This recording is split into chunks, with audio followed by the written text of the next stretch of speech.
Welcome to the October 2025 monthly motor checkup. I'm Dave Lundgren, and I'm the Chief Market Strategist here at Motor Capital Management and Research. And the name of the video this month is The Battle of Narratives and the Need to Act. And so, the whole premise is that on an ongoing basis, investors are constantly faced with these competing narratives that oftentimes are very compelling and oftentimes, even particularly now, seem to be very diametrically opposed. And so it makes for a very difficult period for investors because you need to choose one way or the other which narrative you're going to go with. And what I want to remind investors about is and clients about is that we explicitly choose not to get involved in decisions like that. And we've kind of built a process around not needing to know any of these answers to any of these questions.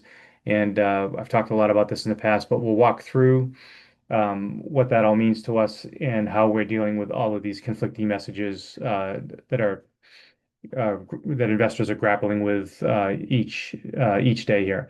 So equity investors are constantly faced with having to choose between two diametrically opposed narratives, each one equally compelling. And for instance, are we headed for a recession or not?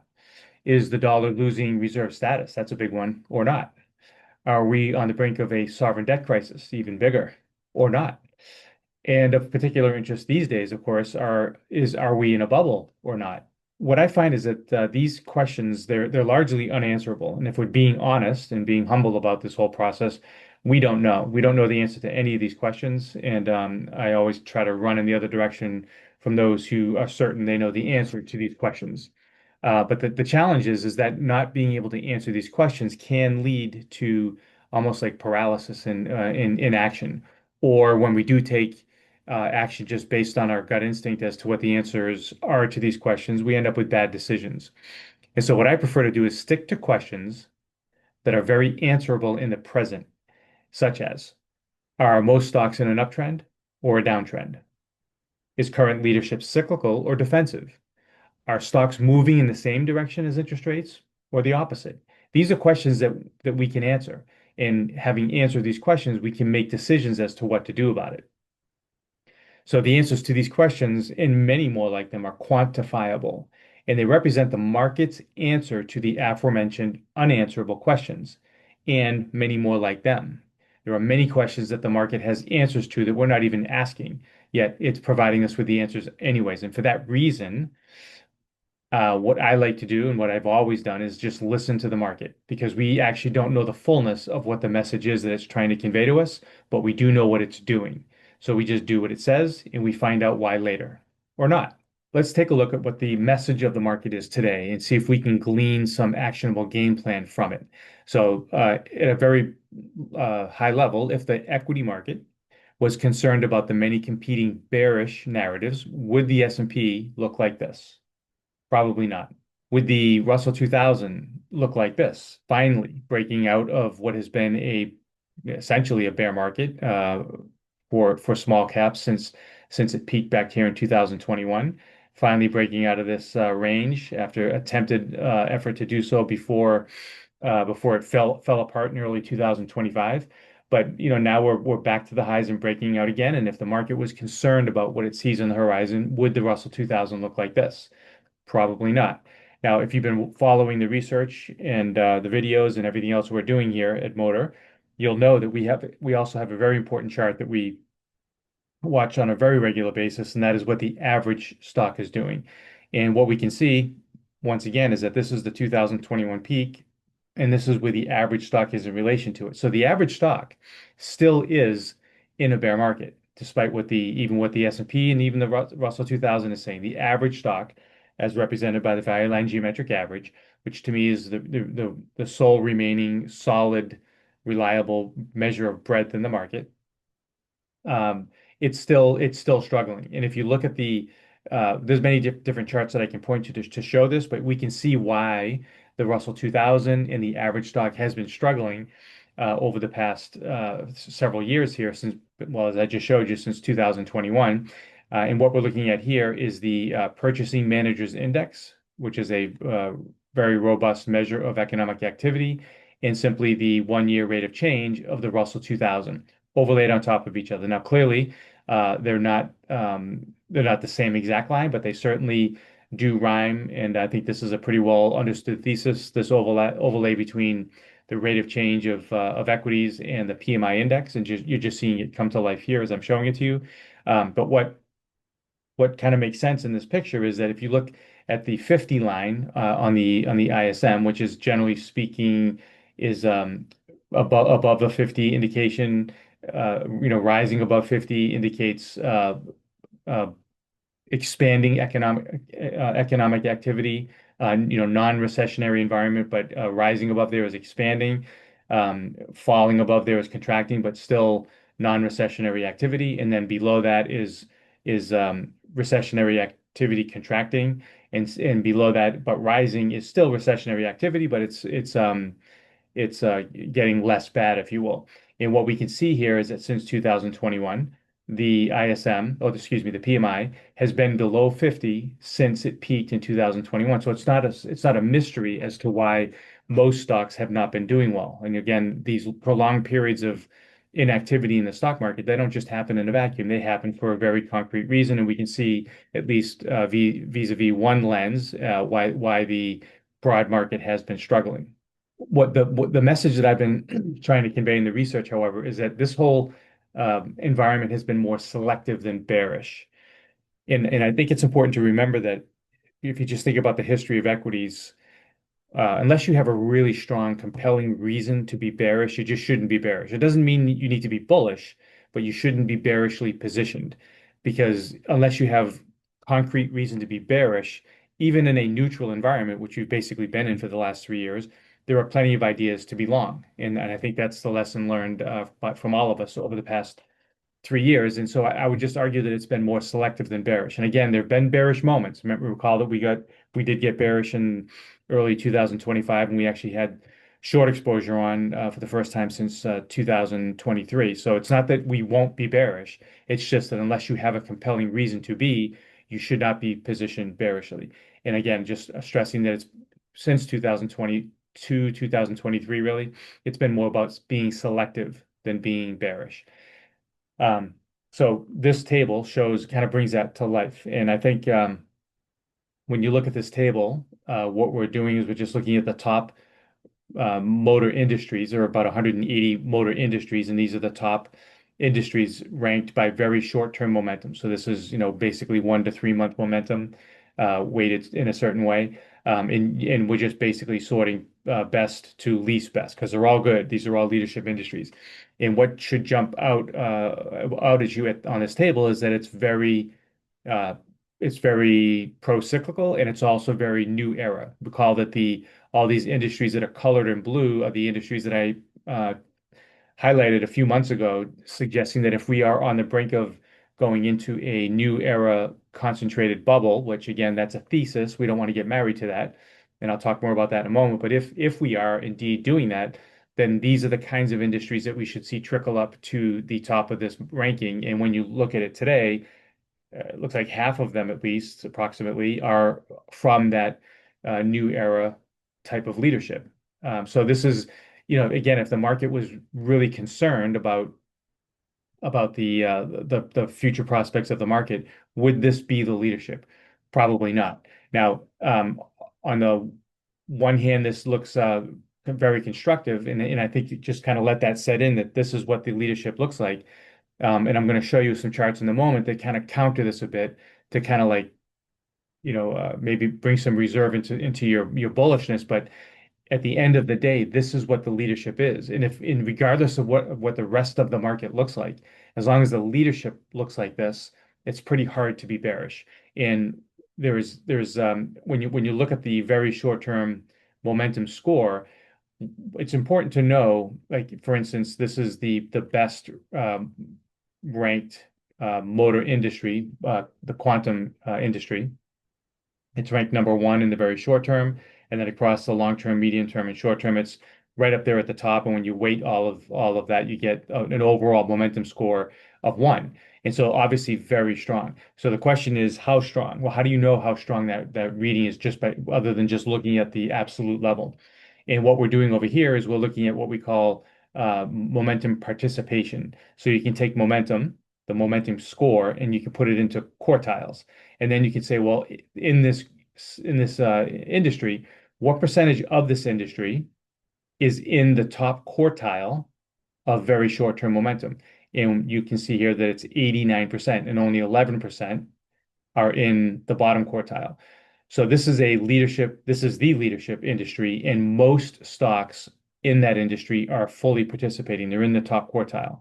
Now that's extremely important to know because that tells you that the leadership is durable. And this means that if you get weakness in the leadership group, you should be buying it because it's far from just falling out of bed. There's just too many stocks participating within the industry to warrant any expectations that weakness is going to beget more weakness. Maybe in time it will, maybe 3, 4 months from now, 6 months from now, we'll be speaking a different tune. But right now, what do you do about weakness if it happens right now, much like it happened this month in October? What do you do about that? You should be leaning into it. You're certainly not selling it. So the point is that when you now have the leadership industries ranked here and presented, as you scroll down the list, you go all the way down to here before you get to a leadership industry where at least half of the industry is not in the top quartile, and in this case, the biggest quartile is the second quartile. So you outside of this one industry, all of them show this core the majority of their constituents to be in the top quartile. So again, that's very robust, very strong leadership, both from a breadth of leadership or participation perspective, as well as the constituents of the leadership themselves. Very risk on. And if I was to point to one thing that I do find interesting is like again, you have what is today, and then you have change at the margin. So what we know about what we're seeing change at the margin here is that precious metals, as strong as they have been, are starting to slip down the ranking. And it's an important thing to note that. But then you say, well, what's taking its place? It's industrial metals. Industrial metals have moved higher and taken the place of precious metals. So it's not like we're being that precious metals are being usurped by staples or something super defensive. In fact, not only is that not the case, but they're being usurped, at least temporarily, by a very cyclical part of the market. And then we can also point to the fact that a couple of energy industries are making their way onto the list. Again, that's not defensive. That's very much pro-cyclical. If there is something to be concerned about, possibly, it is the fact that healthcare has become has now and does now rank as a sector as one of the leading sectors, and we've talked about this now for a month or so. We've featured it in the weekly risk gauge, CMIs, and weekly motor reports. And we can see that playing out here, where we have a number of healthcare industries now in the leadership. This could be the beginning of a defensive move, but it could also be something that reflects the market's appreciation for how AI is going to affect even the healthcare industries. And I think the fact that biotech is a leading industry within healthcare and also within the market, broadly speaking, it's ranked number 8, is also very supportive of a sort of risk-on environment. Because if it was the other more defensive healthcare industries at the top and biotech was nowhere to be found, I would more likely have concerns with what I'm seeing. But the fact that biotech is not only up here, but it was the first healthcare industry to get up here, leads me to think that we're at least for now, we should not be worried about the fact that healthcare is coming around. Okay, so confirming that message of what we saw with the value line geometric average, which is kind of this sort of sideways range that's been going on since 2021, which is of course a very long time. We also can see that trends from the bottom up are also not super bullish. So what do we mean by that? Well, when we look at the short-term trend configuration, which again is the weekly chart, and we look at the overall market, we can see that 46% of then this happened basically in October here. This used to be last month in the 60s, upper 60s, and it's slowly made its way down to 46% with this recent weakness that we've seen in the market. Now, that's obviously at the margin, not good. It's in the, in the short-term charts, we see more charts that look like this or this than charts that look like this or this. That's exactly what this means. 46% look more negative than positive. So that at the margin is not a good thing. But when you do look at the leadership, most of them have uptrend, which is this a chart that looks like this. Most of these leadership industries still have that category of trend to be the biggest bucket of trend for the industry. And so it's not all a case that all is lost. Even in the short term, where we're seeing some deterioration, the leadership remains healthy. The leadership should be bought into weakness. That's on the short term. And when you look at the medium term or the monthly chart, it almost immediately just simply gets better. Again, this is 63% of the monthly charts are in some form of uptrend. It's important to note that this is not robust. In a really strong bull market environment, which we had back in 2021, this number would be up in the 80s, possibly the 90s. Everything's, the whole rising tide lifts all boats type of a thing. So this is not robustly bullish, but it's importantly not bearish. And as I said earlier, unless you have a reason to be bearish, you shouldn't be. And this certainly suggests that we shouldn't be. More than half of the market looks constructive. And then when you look at all of the industry groups, right down to the motor universe itself, clear uptrend is the biggest bucket of trend for almost all of the groups. So again, not super robust, but definitely not bearish. And so in this environment, we want to be engaging on the long side. We want to be making sure that we're, net long. In our case, we're actually levered net long, so we have more than 100% net long exposure. We do still have some short exposure on because this implies that there are still plenty of bad charts to take a look at. And you can see there's a few groups that have the majority of monthly charts in a downtrend, with a significant percentage of them displaying negative momentum. So there's still, at this moment, there's still things to be short, but that's even there. And as I'll show you in a moment, it's getting better.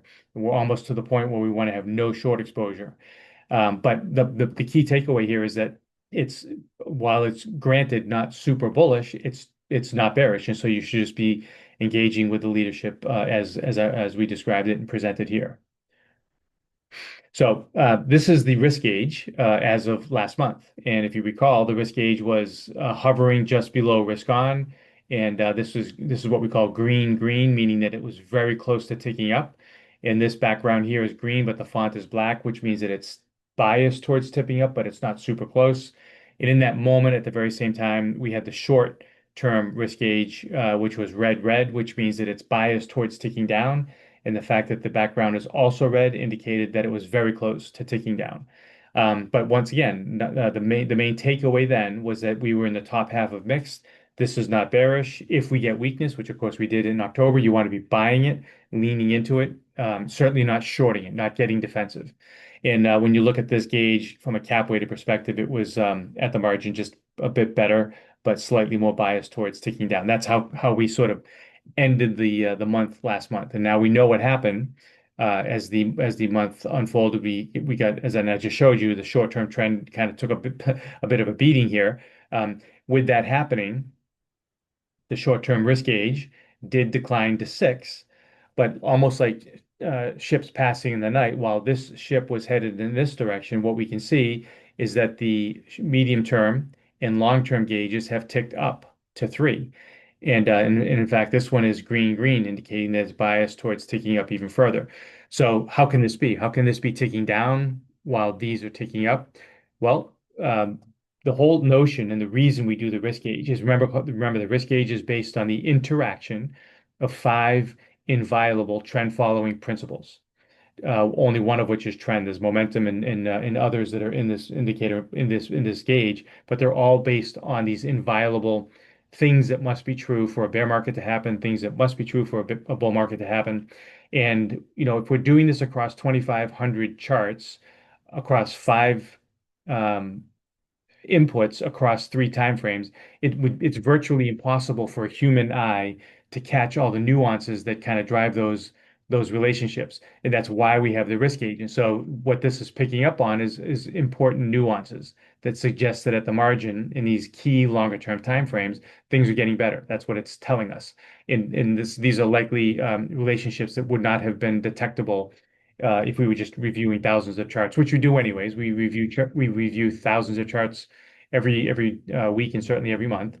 But that process is guided by our knowledge that is gleaned from what the risk gauge is saying, which is this interaction of these five inputs across three timeframes. So what this is saying is that that at the margin, if investing is about making observations at the margin and investing in the direction of change at the margin, at minimum, we've already had the notion, the understanding that this is not bearish, and at minimum, this is a tick in that direction as well. This is at least not bearish.